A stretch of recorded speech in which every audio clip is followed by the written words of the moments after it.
जोडा तालुक्यातील जगलपेठ ग्रामपंचायत क्षेत्रातील वणी येथे मंदिर पूजेच्या वादातून काकावर पुतण्याने कोयत्याने प्राणघातक हल्ला केल्याची धक्कादायक घटना सोमवारी 9 फेब्रुवारी रोजी सकाळी घडली आहे। या हल्ल्यात पांडुरंग मिराशी हे गंभीर जखमी झाले असून मुख्य संशयित प्रकाश मिराशी याला रामनगर पोलिसांनी अटक केली आहे। या प्रकरणी जखमी पांडुरंग मिराशी यांच्या पत्नी प्रियंका मिराशी यांनी रामनगर पोलीस ठाण्यात अधिकृत तक्रार दाखल केली आहे। तक्रारीनुसार श्री रामलिंगेश्वर मंदिराची पूजा मिराशी कुटुंबात परंपरेने घराण्यातील ज्येष्ठ व्यक्ती करत होते। अलीकडेच पुजारी ईश्वररामा मिराशी यांचे निधन झाले। त्यानंतर परंपरेनुसार पूजेची जबाबदारी पांडुरंग मिराशी यांच्याकडे देणे अपेक्षित होते, मात्र प्रकाश मिराशी याने यास विरोध केला होता।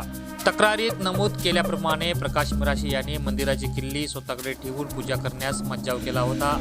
सोमवारी सकाळी पूजा करून किल्ली घेऊन घरी गेल्यानंतर पांडुरंग मिराशी हे किल्ली मागण्यासाठी त्यांच्या घरी गेले। त्यावेळी वाद वाढल्यानंतर प्रकाश मिराशी याने घरातील कोयता घेऊन मंदिराच्या विषयात पडतोस तर जिवंत सोडणार नाही अशी धमकी देत त्यांच्या डोक्यावर वार केल्याचा आरोप तक्रारीत करण्यात आला आहे।